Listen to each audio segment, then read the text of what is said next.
Alright, so I am on the driver's side footwell now, and I already have this part out. But the good thing is, I'll show you in a second how I know, but the good thing is it was this door actuator, which is the problem. I just want to show you kind of how to get into it and what you'll need to do that. So the part is actually up behind here. It's almost like directly behind this panel. Now getting this panel off is a pain from what I've seen. You have to take the whole dash apart, and I didn't want to do that, and you don't have to. It's just located right back in here, and there's quite a bit of room for movement in there. So as long as you know what you're trying to get into, it's fairly simple to get to. So now your vehicle probably will not have these wires. I bought this used. It has aftermarket seat heaters. That's what this button is, and that's the wiring harness going to them. But your panel is just this panel right here. And there's one little plastic pop out. Looks like this. That just pushes through. So you just pull that out with your screwdriver, and then you can take this panel, just kind of pops off. The other thing that yours may or may not have is this big air duct, which I'll show this once it's back in, but you just kind of have to fish it up back behind here, and then it has 2 screws in it. Depending on your model, yours might not have this. Mine is an Eddie Bauer edition, so it has more vents than a lot of them do, and that may be why this is here. So to get that part out, all you really need to do is, if this is here, take the 2 screws out, which I'll show where they are in a minute. And then you do that after you pop this cover off. Your cover you could just take and put out of the way. Mine, because it's got this wiring harness attached to it, I just kind of shoved it under the seat right here to get it out of my way. And then your carpet's in the way as well. These are down here. We have all the bolts. So give me just 1 second, and I'll show you what it is when I move this carpet. So again, this is the part that we need to get out. This is a door, blend door actuator is what it's called, or blend door motor. You'll see why in a second. Those are the 3 screws that hold it in place. These 2 screws, those are 8mm. These are 8mm as well. They're the same. Are the ones that hold that vent in place. And then these are 10mm, and these are a couple bolts and a couple nuts, and they hold that bracket in place. I'll show you in just a second. So to get this all apart, oh, there's a little baffle for that as well. These are really handy. You could do it with a regular wrench. These are a gear wrench or a ratcheting box wrench. Either, I used a 10 for that bracket and an 8 to get up in there. One thing you will probably need is that top screw, or top plastic screw going into that part is actually a 8mm as well, but it's hard to get the wrench on it. A ratchet worked better for it. It's a small 1/4 inch drive ratchet, and then my Leatherman. So let me pull this carpet out of the way, and I'll show you how I got that open. Okay, so when you take that kick plate off, yours most likely won't have this grounding screw. That goes to my, again, aftermarket seat heaters. So you'll just have this bracket right here, which is going to be in your way. The 2 nuts go on these 2 bolts down here, and then up there, there's 2 spots for the bolts to go in. So after you take those off, this just tips out and away. Again, you can put yours out of the way. Mine is attached to wires. So then the part actually goes up in here. You can see the connectors right here, so you have room to get to it. And it just sets up in the side. So the good news is that is what's broke on mine. The actual blend door isn't broke. The blend door is in here, And from what I've read, you have to tear the dash apart to get that out. Mine was working just fine and then stopped all of a sudden. And there's a lot of people on the forums and other places that talk about how that particular one, they've had their car for, 200,000 miles and they've replaced it 3 times. Mine has just under 70, so I guess it's not a big surprise. I will show you the part now. I'll put a link to the Amazon part in the video. You need to check with your VIN number, and Amazon does do that. Some people online said it's not accurate. It did come up with a correct one on mine. I called the Ford dealership and they did not have it in stock. I would have just went down and grabbed it. But there is a local auto parts store that has one in stock. So I'm going to go ahead and go grab theirs instead, just because I need it today. But Amazon does have them. But this is the part, and I went ahead and popped it, the cover apart. It just has some tabs on it. And, oh, it kind of came apart. So it's geared up. Let me pause this real quick. Okay, so if the car's off and there's no pressure on this at all, this gate defaults to completely closed, which is cold. And then this actually, depending on how much power it has, when you adjust that dial for a hot and cold mix, it'll open it halfway or a quarter or whatever it needs to in order to get that for you.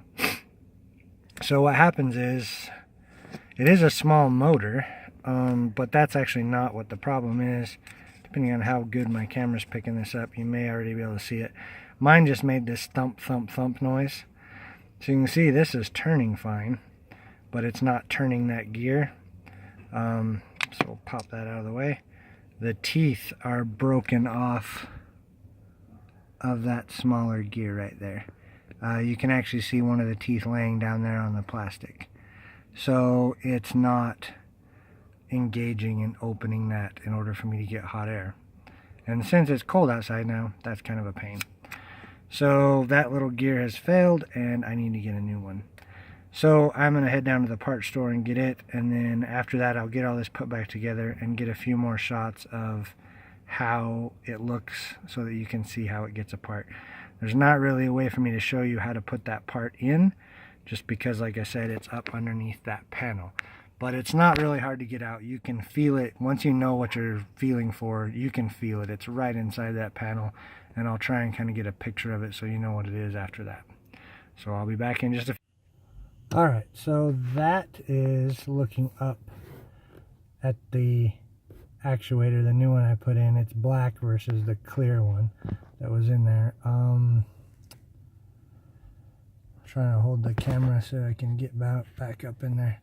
So you can see there's enough room there. It's just hard to see anything else. The one bolt you need is right there. There's one above that as well. So that's what it looks like up underneath there. You can see that connector. I found it easier to leave it unplugged and hook it up and then plug it in after. So just a minute and I will show you how what the covers and everything look like when they're back on. Alright, so the bracket's back in. There's those 2 bottom bolts. Again, all that wiring right there, you more than likely won't have in yours. It'll just be clear. This little black part right there, that's where that push-in goes to hold that panel on. And then you won't have these up here most likely either. That's actually a bad ground for those heaters because that's not really attached to the body very well. But anyway. And then there's these 2 bolts up here that go in. So there's that piece of duct which you may or may not have. There's just one screw like directly behind this, and then one screw right there. And then you can kind of see the part we replaced right there. So the carpet just kind of tucks back here. So I'll get that put in and then come back and show you how that kick plate goes back on. Alright, we'll see if I can do this one-handed. This is the back of your kick plate. So it's just got these two clips. Again, mine's got this goofy switch that's kind of in the way. But this goes right here over your vent. And then this one up here is actually out in front, blowing right on your feet. But it's in front of this cover. So this just picks up. Gotta get this wire back in here. And then this part just lines up and pushes in like so. So then this part is lined up on that brace, and this is the little plug that just pushes in, and like I said, that other vent is out in front. So as I mentioned before, I was slightly incorrect. You can take this how you want. I used my Leatherman and then just these three tools. You actually could get away with just a 1/4 inch drive with a 8 and a 10 mil socket. You would need a deep 10 mil or an open end wrench to get those bottom two nuts off, the ones that are down under here, just because those studs stick out quite far. These gear wrenches, while they do make it easier, they are not required. Honestly, it was probably a little easier to put them back in with this small ratchet. So if you're budget conscious and you have the ratchet already and don't have the gear wrenches, you can get away with it. If it's the wife or the girlfriend's car and you want them to get you a present, tell them you need these to do the job.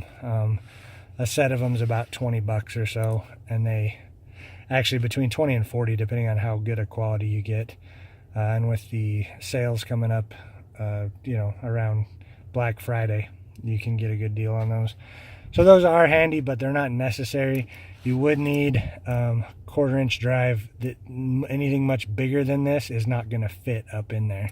So you would need a smaller drive set and a deep one to do that bottom part.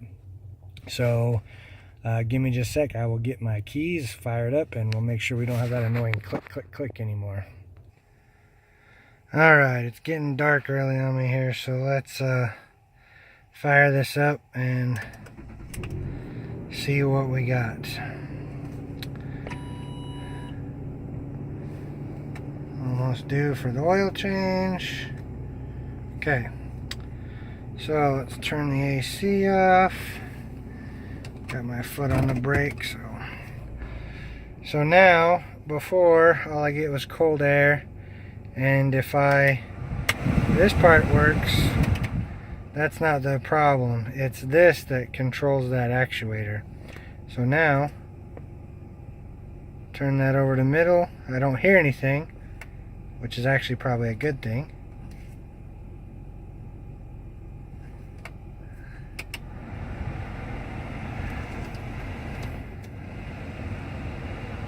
And I am definitely getting air that is warmer than outside, because it is already pretty cold outside. So that blend door, the reason they use that tiny motor, yeah, I can hear the way it changed, is it is quiet, but it does put a lot of strain on those gears. So yeah, it's definitely warm now, which I was not getting before. So that did fix that problem. If you've got any questions about this fix, leave it in the comments below. I'll try and answer them as best I can. My next job is, I do have a vacuum leak. I'm 99% sure that's what it is.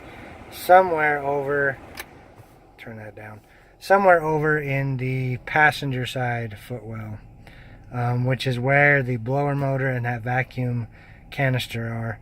I'm pretty sure one of those has a leak, because when I accelerate quickly, I lose all my pressure in here. It's like there's something funky going on, and from looking this stuff up, everything's vacuum controlled.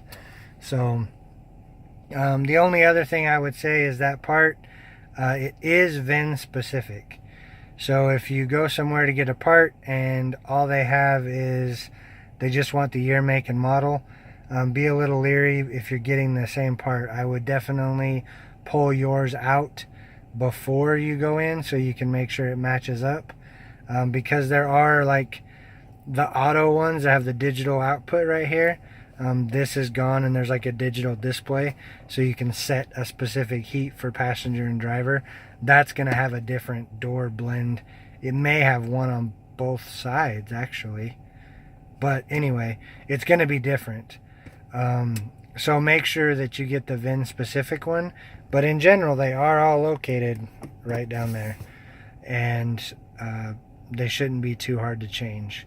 So again, I'll put a few links to the stuff I used, but also the part number if you want to order that off Amazon if you're not right by a store. And again, if you've got any questions, just leave them in the comments. Till next time, have a great one.